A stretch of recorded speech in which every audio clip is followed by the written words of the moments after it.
তিমির পেট থেকে বেঁচে ফিরলেন আদ্রিয়ান নামের এক চিলি যুবক। লোকে বলে ভাগ্য যদি সহায় হয় তবে অসম্ভবকেও সম্ভব করা যায়। সিরির আদ্রিয়ানের অভিজ্ঞতা তারই এক অনন্য উদাহরণ, কারণ তিনি তিমির পেটে চলে গিয়েও জীবিত ফিরে আসতে পেরেছেন। গত শনিবার ঘটে এই অবিশ্বাস্য ঘটনা। চিলির মাগেলান প্রণালীতে বাবার সঙ্গেই সৌরনৌকায় সমুদ্রে ঘুরে বেড়াচ্ছেন আদ্রিয়ান। হঠাৎ একটি বিশাল তিমি তার সৌরনৌকাটিতে আক্রমণ করে। ফাইবার, কাঠ ও পাটের রশি দিয়ে তৈরি 10 ফুট লম্বা সৌরনৌকাটি উল্টে গেলে আদ্রিয়ান পানিতে পড়ে যান।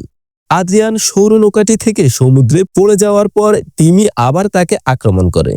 কিছুক্ষণ তাড়া করার পর এক পর্যায়ে তাকে গিলে ফেলে তিমিটি। তবে আদ্রিয়ানের ভাগ্য ছিল ভালো, বেশিক্ষণ তাকে তিমির পেটে থাকতে হয়নি। কয়েক মুহূর্ত পর তিমিটি তাকে পেট থেকে উগলে দেয়।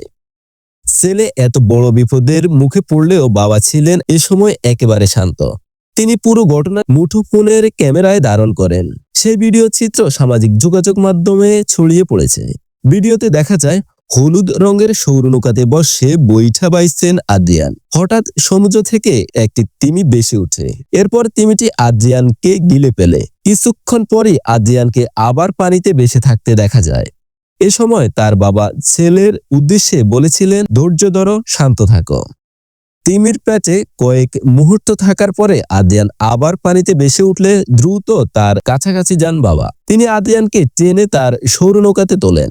এরপর বাবা ছেলে মিলে তীরে ফিরেন। তবে এ ঘটনায় দুজনের কেউই আহত হয়নি। সে মুহূর্তের বর্ণনা দিয়ে আদ্রিয়ান বলেন, তিমিটি আমাকে খেয়ে ফেলবে মনে করেছিলাম, কিন্তু এক পর্যায়ে তিমিটির পেট থেকে বেরিয়ে আসি। এ সময় ভয় আরো বাড়ে। তখন একটা কথাই মনে হচ্ছিল, যদি ঠিক সময়ে তীরে ফিরতে না পারি তাহলে কি হবে আমার। অমনি দেখি বাবা তার সৌরনৌকাটি নিয়ে আমার পাশে আসে। প্রিয় দর্শক, শিহরিত এই ঘটনাটি কেমন লেগেছে আপনাদের? অবশ্যই তা কমেন্টে বলে যাবেন।